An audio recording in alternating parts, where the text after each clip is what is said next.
Good morning, everyone. As you're entering the room, notice that we're asking you to answer the question that's up on the slide. So if you go to menti.com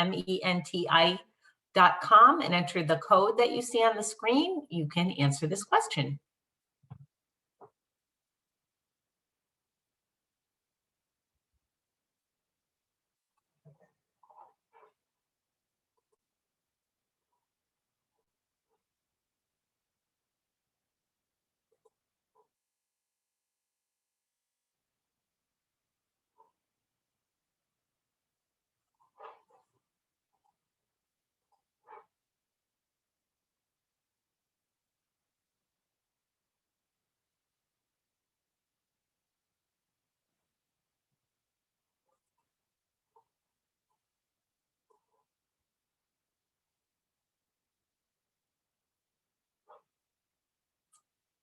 I see somebody saying they're having problems with the link. No, there are people voting. I would see if you can go out and go back in and make sure you have Menti, MENTI.com, not Mentimeter, just Menti.com.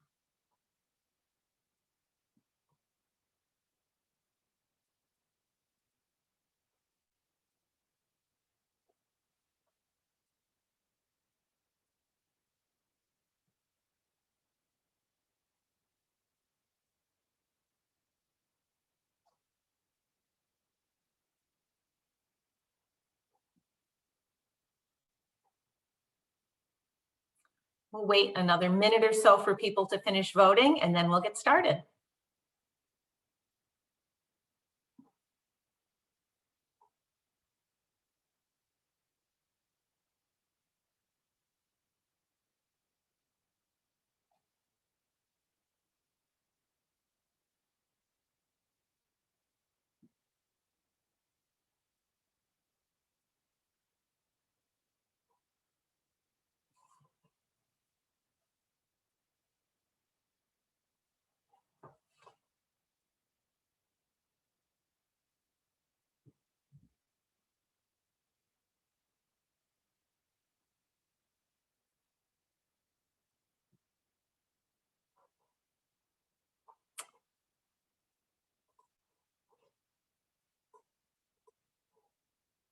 Okay, so we'd like to begin the webinar now, so you can still vote. You can still get your votes in while we begin to talk. I'm Andrea Burnell. I'm the 619 Part B coordinator and early childhood consultant with the Connecticut State Department of Education, and my colleague. Hi, I'm Michelle Levy. I'm from the Office of Early Childhood. Welcome today. And we're going to turn it over to Greg Glidden at CERC for just a little housekeeping. Hi, good morning, everyone. My name is Greg. I'm just here behind the scenes helping to run the webinar this morning. We just wanted to draw your attention to your controls at the bottom of your Zoom interface. Now, we're all pretty familiar with Zoom meetings at this point, but this is a Zoom webinar, so it's just a little bit different. The major difference here this morning is that Q&A button that you'll see at the bottom. It's different from the chat panel. So any questions that you have for the presenters during this session, you should be entering in the Q&A panel as opposed to the chat panel. That's the primary difference and really the only piece of housekeeping that we need to cover this morning. So thank you, and back to you, Andrea. Thanks, Greg. And Michelle, can you share our Mentimeter results? Yes, I can. Should be pulling up. And we will see this shortly. Here we go. So it looks like many of you are in the planning phase for summer. There are some that they're getting ready to begin planning. There is a smaller number that have finalized. They're all set. They're getting ready for registration. And even a few that there's no change from this year. So we thought that that might be a good way to set the stage for what we're going to talk about, especially because we know that a lot of you are in the planning phase today. So we're going to get going, and we're going to be talking about early childhood summer programming for 2021. So, excuse me. When we think about summer programming, it's important to start with logistics, how we're going to get things done. how we manage resources that can make summer programming easier to accomplish, improve successes, and decrease frustration. Logistical planning is part of being intentional and effective. While being intentional can help to avoid issues, a proactive approach to planning doesn't mean that issues aren't going to pop up. It does, however, mean less surprises and more resources will be readily available to solve the problems when they do arise. When we begin to think about logistical considerations, it may be helpful to separate out the areas that'll require some intentional thought. When planning for summer, think about the space and equipment that'll be available, the ages that you'll be serving, the teachers and other adult staff who'll be working with children and what kind of background they have, as well as what kind of training they may need. And also think about individual needs of children, including those that have been identified under the Individuals with Disabilities Education Act, IDEA. When considering spaces for summer programming for young children, it's important to think about the space, equipment, and materials that'll be available. Summer programs are often held in spaces that are different from school year programs and can include traditional classroom environments, as well as outdoor spaces and other unique environments like museums. Here are some important things to consider. Are there existing items in the location, or are you going to need to plan to bring items in from another location or order them before the program opens? Think about where the children will sit. Are there tables and chairs designed for young learners? Will there be places for them to sit on the floor to play, and also for large and small group experiences? Are toileting and bathroom facilities easily accessed, or do you need to plan for staff to bring children to the bathroom? Will you need a changing table? Are the toilets and sinks high enough to require step stools for the children to use them? Have you checked outdoor areas to make sure that the equipment is appropriate for young children and there are sufficient barriers from the street and parking lots? Can children with a range of abilities access all or part of the outdoor play area? What types of playthings will you need to supplement your daily outdoor play with? For example, balls, sandboxes, chalk, ride-on toys. Will you have a variety and sufficient quantity of toys and games that are age appropriate that the children can access? For example, think about blocks, table toys, books, puzzles, crayons, paper, paint, and imaginative play toys that the children will find engaging, and ensure that there are enough for multiple children to play with. Carefully plan how parents and buses will be arriving to drop off and pick up children. Do you need separate locations for buses and parents? What are the traffic patterns? Will parents be allowed in the building? If so, do you have a sign in and sign out procedure? Andrea, there's a question in the chat regarding any specific guidelines about space, equipment, and materials during COVID. I can share that the OEC has some guidance documents related to early childhood environments. We are in the process of updating documents with the anticipated ending of some of the restrictions that are in place during the public health emergency in Connecticut. However, I will also share that the CDC recently updated their guidelines for childcare environments, and that's a great resource to look through. And those of you that are in license exempt public school programs, the same guidance will follow. Whatever comes out from the OEC, we will be following the same guidance. Typically, it's issued by or supported by both agencies when it comes to preschool. Okay, so we're going to move on to the ages you're serving. You're also going to need to think about how you're going to prioritize who should be attending your summer programming. Will you be prioritizing 4-year-olds with 1 year left before kindergarten, children who will be entering kindergarten in the fall, populations that may be more vulnerable, such as dual language learners or children with special needs who may not qualify for extended school year services, and or children who haven't had any pre-K experience? Will you be locating your kindergarten program with the pre-K programs in close proximity to allow for shared activities and alignments between pre-K and K learning experiences? And have you considered whether you will have a mixed age group, for example, 3 and 4 year olds together, or will you have separate classrooms based on age? You may need to consider this throughout the planning and registration process to get a better view into who's enrolling and how that matched with your original plans. For instance, if you had planned to separate 3 and 4 year old classes, but registration for 3 year olds is low, you may want to consider mixed age grouping as a more efficient use of resources. Think about how having younger and older children together can be a benefit for both ages.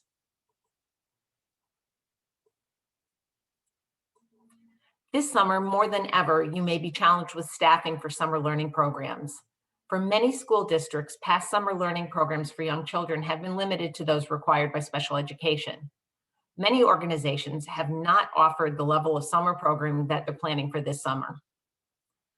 Adults have had a stressful year and may not choose to work in summer programs. As you consider your staffing options, think about hiring adults that may not have had much experience with young children. If you're considering college or high school students to help fill gaps in summer programming, you're going to need to consider what kind of training they will need to make sure that your early learning program is successful. Think about what experiences the staff have had with young children. Do they know that young children may require assistance with toileting and also with adults to help facilitate their play? Do they understand that they'll be intentionally playing with the children? Does the staff have knowledge of child development? It's important that staff who may not have a strong background in child development be trained on the basics so their expectations of the children are developmentally appropriate and they're able to better facilitate children's learning without over or under supporting them. They're going to need to understand the importance of transitions to be able to plan proactively with regard to behavior, as well as having appropriate general expectations for behavior and learning. We know the past year has been tough on all of you, and it's been tough on our youngest learners as well. What kind of training will be needed for staff to better understand how to deal with social and emotional issues that may arise? Will they have access to trained staff if they have questions or worries with regard to a child who displays concerns and may have experienced trauma? We understand that training will not be in depth, but staff that aren't early childhood teachers will need the basics as well as access to more experienced staff if problems arise. If school year early childhood teachers are unable to work in the summer program, would they be willing to help design and implement trainings in child development and developmentally appropriate practice? When you're hiring, be sure to keep in mind that the skills and dispositions needed in an early childhood classroom aren't the same as with older grades, and do your best to assign adults with the most pertinent experience and/or education to those classrooms that you're able to. And Michelle, you were going to talk to us a little bit about training? Yes, I just wanted to share that the OEC is looking to engage in a partnership to have some webinars about kind of basic child development around supporting social emotional development and developmentally appropriate practice. So look for more information coming out about those if any programs or districts are employing new staff, if they are looking to have high school or college interns engage in their program. Certainly, you'll need to consider, if you're a licensed program, the licensing requirements regarding staff qualifications. But we also know that programs are looking to engage interns and others, and that this training may be helpful. So look for more information on that to come. And Michelle, I see a question in the question and answer space about funding being only available for ages 5 and up. So I can speak a little to, there's multiple funding sources that are coming out that districts have funding themselves that they can use to support summer learning. There are different grants through SDE. The OEC is also working on some grants to family resource centers to provide summer learning for children who are not enrolled in a preschool program. So there's a lot of different options available. So this webinar was intended to address all the variety of options that might be made available this summer. Great, thank you. So now we're going to talk a little bit about children with special needs. You should be prepared to serve children with a variety of needs as you plan general summer programs for young children, and you should be prepared to serve young children who have IEPs in place during the regular school year. Although their IEP is not required to be implemented during the summer, you'll need to ensure the staff is familiar with their current performance levels and knows what accommodations and modifications they require in order to access their education. Children with IEP should be included in all general education programming. Excluding a child with a disability from summer programming can be a civil rights issue. Those of you who are in school districts know that for young children with IEPs who have been recommended by a PPT as requiring extended school year services, Children whose PPTs have recommended ESY, extended school year services, should continue to receive ESY services recommended by the PPT. So a regular summer program doesn't replace ESY. When children are registered for summer program, if possible, consider having their school year special education teacher or therapist as appropriate for the child.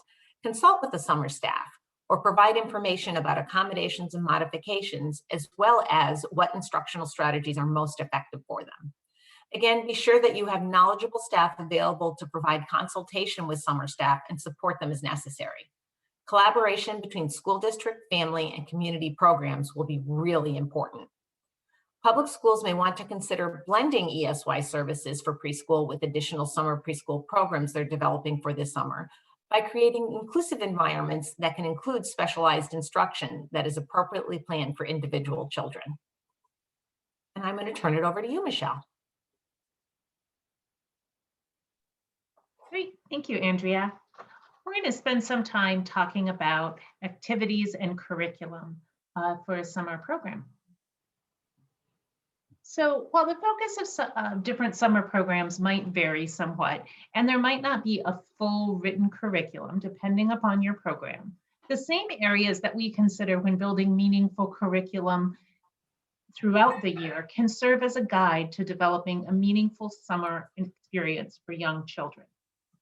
So we're going to go through each of the areas briefly that are represented by these colorful blocks in the following slides. This document is a document built off the Connecticut Early Learning and Development Standards, and it focuses on building meaningful curriculum. For some of you, this might be a new way of thinking about planning a program for young children. But for some of you, this may be a reminder of how you intentionally plan throughout the year. For others, this may offer an opportunity to think through whether or how we might adjust curriculum practices and planning during the summer months. No matter what type of summer programming you're planning, it's important to be intentional in your planning, to be responsive to the children and families that you serve, and to continually be reflective about how things are working for everyone so that you can make any necessary adjustments. So now we're going to spend just a few moments on each of these areas for consideration. I started with supportive interactions for a reason. Young children learn in the context of relationships, and relationships are more important than ever. Many young children have had disruptions in their existing relationships or have had fewer opportunities to build relationships than they might have had if it weren't for the pandemic. It's important to consider how your program will provide these supportive interactions and allow children to develop relationships with adults and with other children. Children may need extra support in building these relationships and to learn social skills because they haven't had as many opportunities to interact with others over the last year. We've all heard a lot about cohorting recently as a COVID-related strategy, but it can also be important for young children to have that consistency and routine in order to build relationships. Consider how you group children and how you staff groups of children in order to allow those relationships to build.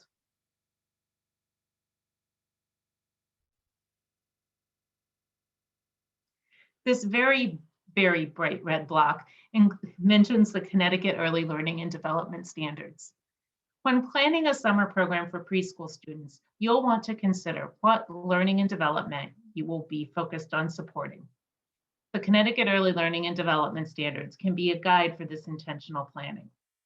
Your program might have a specific focus, such as STEM, nature, the arts, that also guide your planning of activities. But it's important to have resources that will help you address other areas of development that are sure to be a part of your program. Due to the disruptions that everyone has experienced over the past year, social emotional development and executive function should be a priority for all programs and for all children.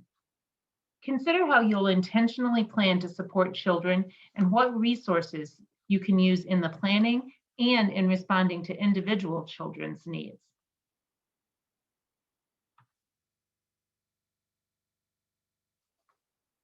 Because of the need to focus on social and emotional development, I wanted to share just a few considerations. First, I want to stress the importance of teaching social skills. We often expect that children will naturally know how to enter into play with others, share materials, respond to a peer who is upset, or handle conflict. Many children pick up these skills through observation and interaction with others. But it's always helpful to think about how we teach children these key social skills and how we provide opportunities to practice these skills when they are calm and they don't have an emotional investment. It's more important than ever to give children the opportunity to learn and practice these social skills. Visual schedules can also be used to help children know what to expect and to know what is expected of them. Visual guides can be used for the daily schedule, to mark any special events, to outline the steps in a particular process, such as hand washing. They can also be used to facilitate problem solving, offering cards with different solutions when a conflict arises. It may take time to practice the use of these visual supports, but supporting children to navigate classroom routines will be an important part of preparing them for a full fall classroom experience, whether they're entering, whether they'll be attending preschool, whether they'll be attending kindergarten. There are many other strategies to support social and emotional development. I certainly can't do justice to this on one slide, but consider the resources you'll want to have on hand, both during planning and as you respond to individual children's needs.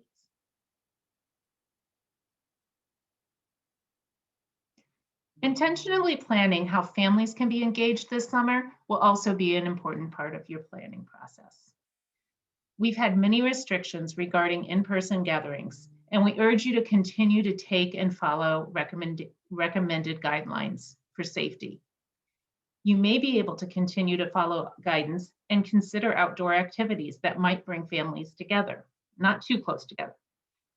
You'll also want to consider how you'll connect with individual families about their child so that you can learn about the child's preferences, needs, family culture, language, other important factors. You'll also want to consider how you can share your observations of the child during the summer program.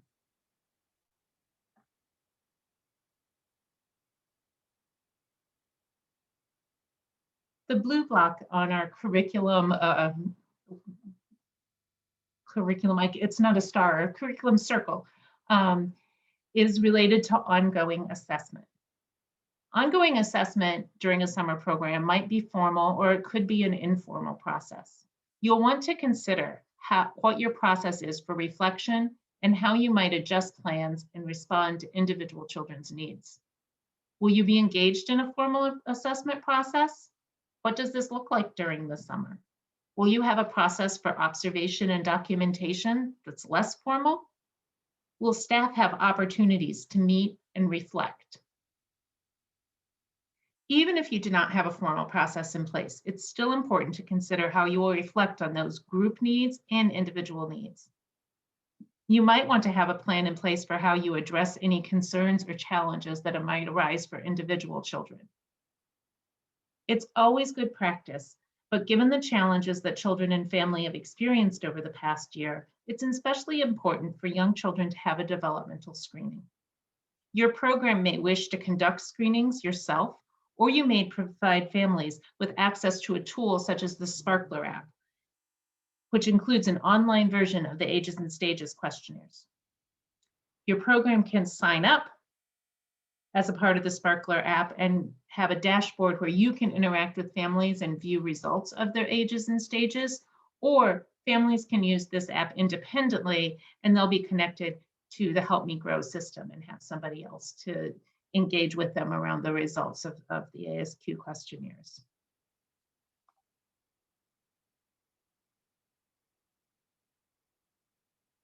Andrea touched upon the early childhood environment when she talked about space, equipment, and materials as a logistical consideration.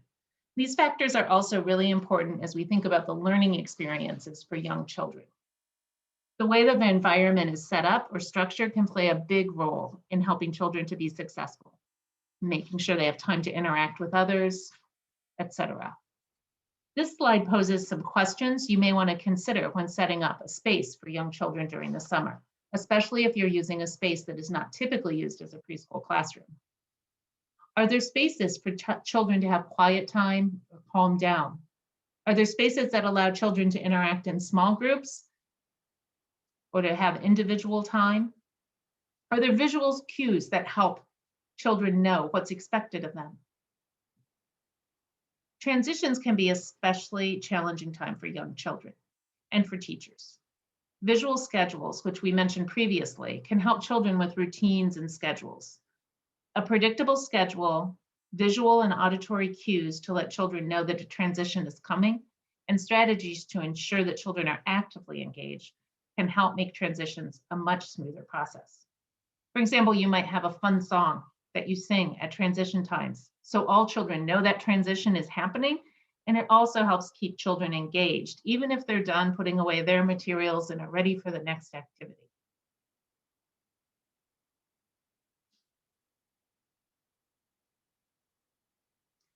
Finally, activities. Activities are often the driver. We think of wonderful, fun, and exciting things we want children to experience during the summer months. They may be related to being outdoors, summertime themes, but spending the time to really think about the activities and how they're connected to our goals for children is really important. As you plan activities, consider how children with different skills and needs might participate in that activity. The Universal Design for Learning Guidelines, UDL guidelines, can help you think through your activities and the environment so you can set it up to ensure access and meaningful participation for all children. Consider how you can support social purposeful play, how adults can embed learning opportunities during play, and how you can facilitate play. Play really supports the development of those executive function skills, the social skills, as well as promoting cognitive and social skills. Think about how you can embed opportunities for both structured play and unstructured opportunities for children to interact.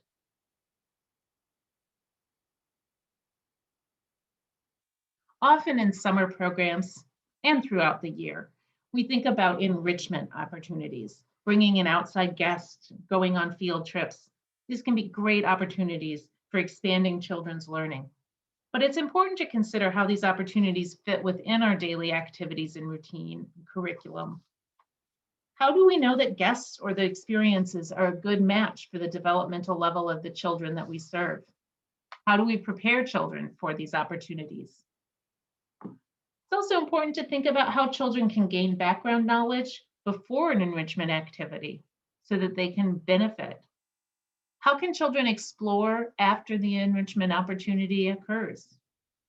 I really love this Fred Rogers quote about feeling strongly about deep and simple being far more essential than shallow and complex. I found this to be a good way to think about enrichment activities. And in alignment with that goal of thinking about deep and simple, I wanted to share this cycle of inquiry as a way that you could consider integrating enrichment opportunities in really deep and meaningful ways.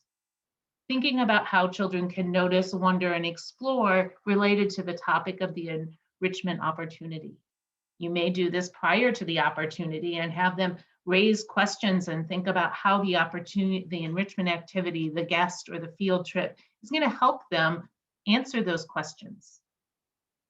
As they collect that information, what did they learn, considering opportunities for them to reflect and have more questions and wonder more about the topic or the area for that enrichment opportunity.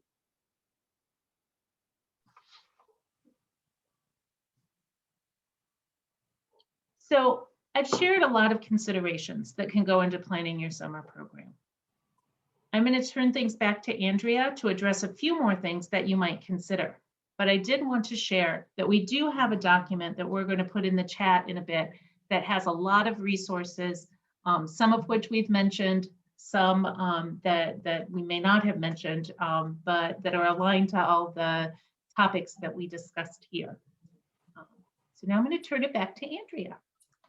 Thanks, Michelle. So if you could take a minute, you're already familiar with menti.com. You entered our first poll. Let us know what word or phrase comes to mind when you think of supporting children and families with the transition to kindergarten. We'll just pause for a minute or so, let you guys enter your words.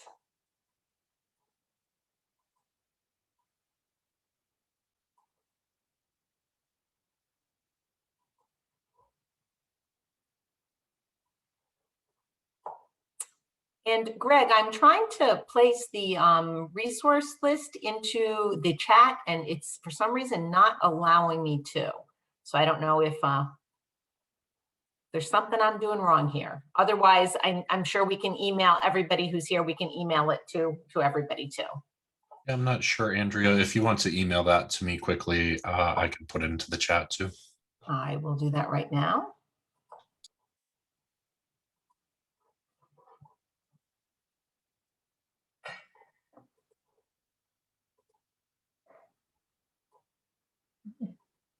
I'm going to go ahead and begin sharing the results so we can see that. I see a few people putting things into the chat as well. Oh. No. It's not load. Technology is great, except when it isn't. That's right. I will try to pull this up another way. See if I can get this to work.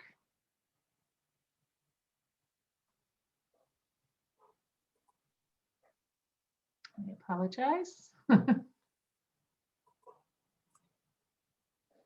Well, maybe that just wasn't meant to be today. And we do see some of the things people added in the chat box, and some wonderful ideas, being ready to learn, language development, being socially prepared for kindergarten.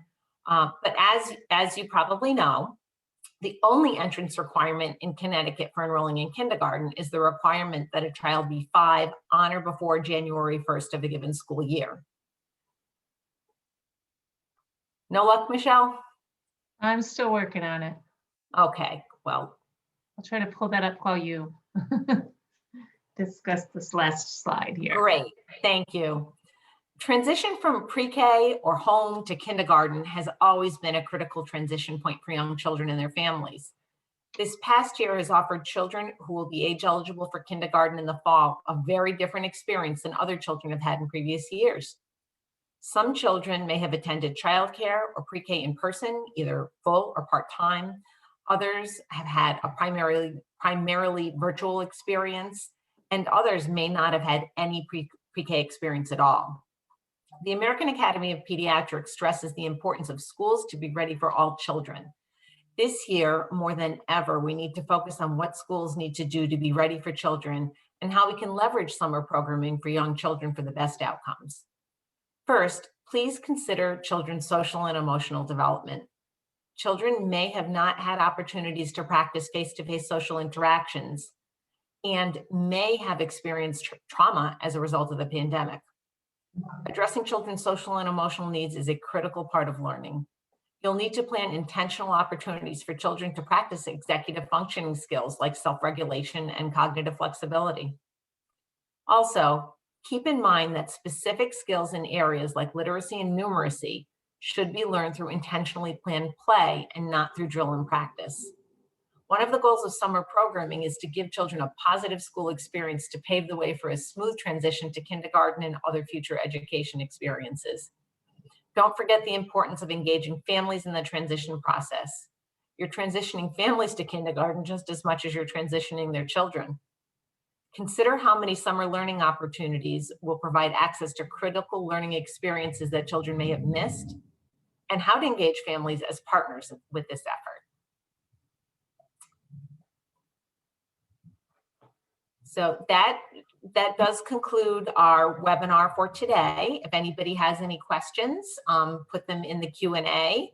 I did email Greg the handout to go along with this presentation, and I'm not seeing it in the chat. So Greg, were you able to I did pop it into the chat, so it should be showing up for folks right away in the chat box. Any luck yet? No dice, huh? Nope, it's not there. So we can email it out. We have the list of everyone's emails that registered for the webinar, so we can email it to you. And also, when this webinar is posted on the OEC and the SDE websites, we will also post that resource guide, but it will look a little bit different than the one we're sending out now. We have to deal with making sure things are accessible. So we will do our best to get that out to you. Sarah said she did receive it in the chat. I guess I'm just not seeing it. So hopefully you guys did get it, and not seeing any more questions here. Michelle, do you have anything else you'd like to add to wrap up? No, it's been great to be here with you today and talk through all of this. And, you know, as I shared, look for more PD opportunities and information on the websites. Thank you all. Have a wonderful rest of your day. Thank you.